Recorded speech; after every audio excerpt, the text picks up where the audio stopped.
Grinders, it's your boy Poker back on the grind. I have breaking news. Last video, guys, we finished our challenge to $100,000 from 25,000. I said I don't know what I was going to do next. We are going to go to 200,000 is my new goal. So to start this off, I'm going to show you a spin and go that just happened literally a second ago. I was actually recording and then I decided just to do this separate to release the challenge. So we're gonna go from 100,000 to 200,000.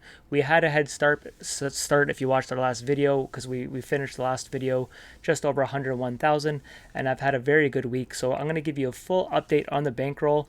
I'm gonna kind of ramble like I do, and we're gonna watch a spin and go. This is a GG Poker Ontario. So guys, we're trying to get whatever accounts, however we do it, we're gonna try to get to $200,000. I'm hoping my new camera hides the last camera, but on the left over here, oh, maybe you guys won't be able to see it. I make it bigger here. You should be fine. Yeah. So the big screen on the left here is a $50 spin and go, and it's a $1,250 prize pool. First place is $1,000. Second place is $250, and the two other games on the sides are $50. We actually had a 5x at the same time. But we're going to concentrate on table 1 here. Second, this is over, guys. I will show you the bankroll to start this challenge. The big thought is, what was I going to do? One guy said, turn this into $1 million. Very optimistic. I love that you have faith in me. That would take extremely long time, and I'd have to be very, very fortunate. Not saying it can't be done, but I don't think people want to tune in for 10 years or whatever the math would be to get there. Some of you guys would think I'd do it a little sooner. Maybe it would take 20 years. I don't feel like making a 10-year plus challenge. So already starting with the $100,000 challenge and then completing it to right away start with another one is pretty ballsy. But I'm just sharing you my journey, guys. I was going to cash out, but I thought about the money. By me not cashing out, I have a chance to really impact my future with my family and decide what we want to do. My kid's going to go to college down the road, a whole bunch of various things I could do with this money, just retirement, however you want to look at savings accounts. But I know this, the bigger it gets, the more impact it has. If you cash out small amounts, I've done over the years, 5,000 here, 10,000 here. It is good for some life memories, a trip and stuff like that. But I'm looking more to make more of an impact for bigger goals. So we're going to try to build this up. And that is my plan. Things can change, but I figured I'm going to be playing, and this is my goal right now. So why not tell you guys that? I have debated it, should I just take it out? But anyways, long story short, guys, we are grinders. We're going to try to turn this to 200,000. Let's try to break down this game. I was rambling on about other things a second ago, so let's just see what we do here. So the player on the left here, I'll just use my mouse. Up here was a new player. I showed it probably in a second that he only had like 2,000 in cashes. And the guy on the top right is the reg here, who's, most nights are the $50 spin and goes are on GG. His name is Proof of Work. He is a full-time grinder. He plays 50s and plays spin and goes all day, every day kind of thing. So we tend to see him in almost every spin. We have battles and a good guy and all that, and we kind of battle back and forth. So I actually played him in a $5,000 spin that we actually got him in, and then I think this is my second $1,250 spin. Sorry, 1,200. Yeah. I don't think he played in my first one, but this is our third bigger spin here on GG. So we lose the other two. I think I closed that other one, but we still have this one to show you guys. Okay, so that's better view for you guys, and now we'll concentrate. I wanted to show you guys, I'm wearing a PokerStars shirt. I used my star coins on PokerStars. I'm a big fan of poker, guys. So I bought a couple of t-shirts. I'm actually wearing Daniel Negreanu's boxers. I'm sure a lot of you guys watch his daily vlogs from the World Series of Poker, so he put out a clothing line. And for Father's Day, I asked for some Daniel Negreanu boxers, and I got them. I must say they're pretty cozy. So I'm just a fan of poker. I know people see me wearing a shirt, they think that means something.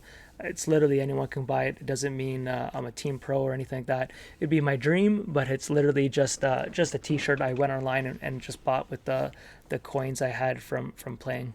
As you can see, my new chip down here, guys. Let me know what you think. My best friend Mike made it. It says 200,000. Oh, didn't mean to do that. And then it says Poker Winger on it. I was going to maybe take away the Poker Winger just to show the 200,000 more clear. But I like this. It looks really sharp. And the chip that it looks like, when we first started playing house games way back in the day, like literally 20 years ago, everyone would buy these chipsets from Walmart, and everyone played like $5 house games. They were all these like little, I don't know if they were clay, but those chips looked identical to that. They were like white, red, green, black, and that chip looks identical. So it's actually pretty cool that my $5 house game that I used to play, if you lost a couple nights, you had a couple games in one night, you had to call it quits because you didn't have a bankroll to play for $20. And then now I have a chip on it that says 200,000 on it. So pretty surreal. Okay, we have King 9 from the big blind against Proof. We are going to defend if he was raising there depending on the bet size. Now we're going to isolate. It's not a lot of these hands versus certain players. You're not going to take the same line every time. But these bigger spins like that, if I have a chip lead, I'm going to lead on a bit more aggression. Here's a spot I could have easily jammed. I decided not to, and this is like, these are the things where people just kind of look at a chart and they think you should do something. I also think you have to think of the spin that you're playing, the person you're playing. I didn't think I needed to take max variance and put on pressure. I thought I could wait for a better spot. Now, if it was against Proof, a little different. He's an experienced player. But some of the lines you take when people just like watch someone, they just really don't factor all the things someone could be factoring. They just think of it's always a chart. History with the player, stack sizes, all these things, risk reward. There's a lot of things people could be factoring than just like, does a chart say to shove? So I think that King 9 shove there would have been probably fine. And on a 2x spin versus certain players, maybe I'd do it. But I decided not to on this one. Sorry, I was doing like a 40-minute video before this, but I decided to do this way, and I'm a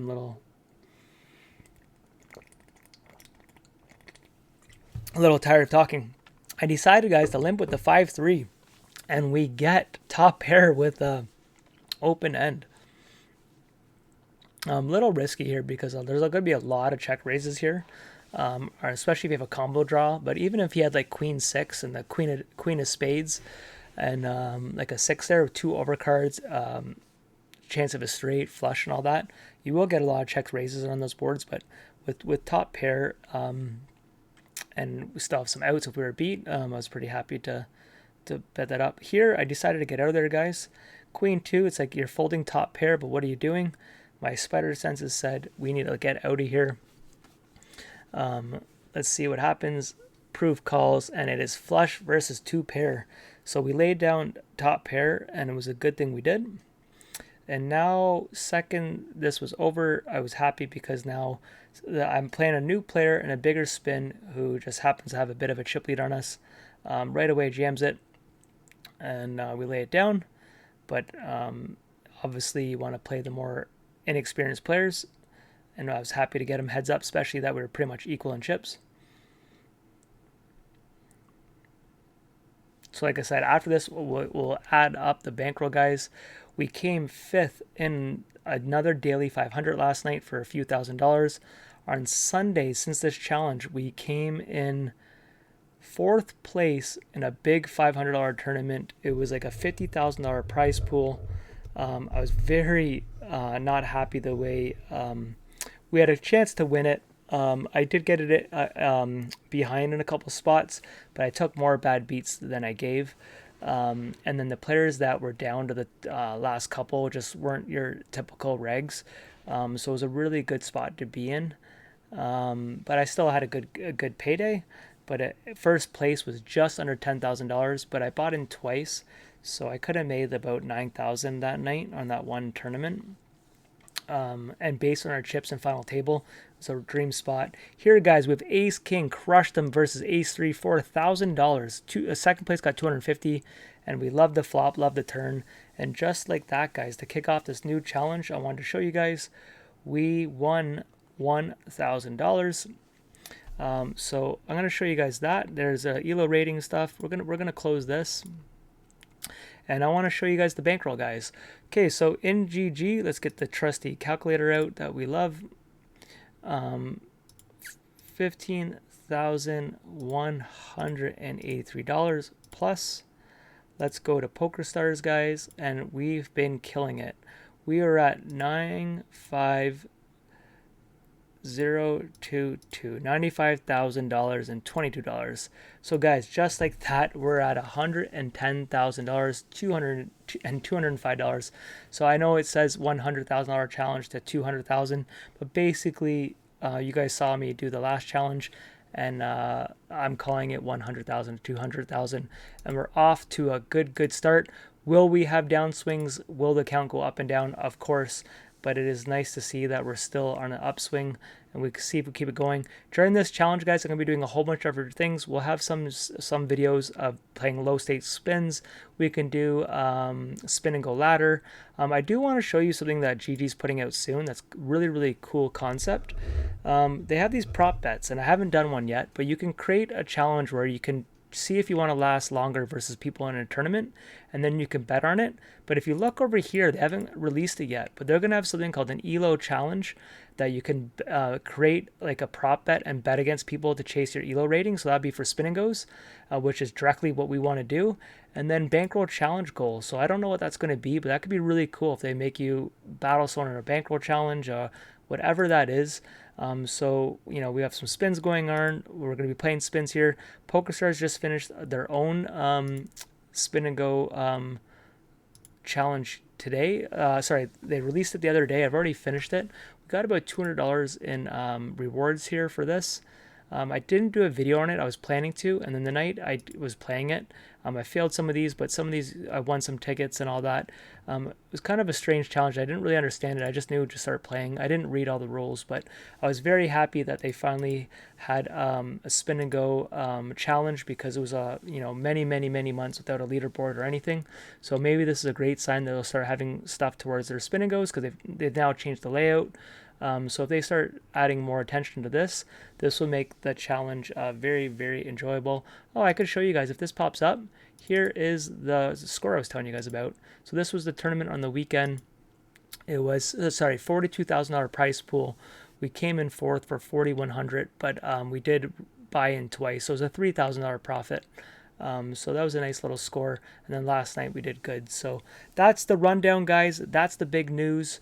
Let me know what you think about my new poker chip, my new goal. Give me some ideas what you want to see during this challenge. I'm not going to say I'm going to listen, but especially for spin and go ideas, what stakes do you guys want to see? I also want to know, this is more for the hardcore people. For me, it's more interesting. I'd like to show you guys me playing 4 to 6 tables but not talking. If I don't talk, I feel like I play a lot better. So I might just do a video one night of just playing music and showing you what I do when I'm not recording. I think I get a little more locked in, and you'll see how fast and how many tables a guy can do in like an hour. So maybe we'll do that eventually. But yeah, so we start off with the win, guys. Let me know what you think. Please smash the like button. I'll see you in the next video.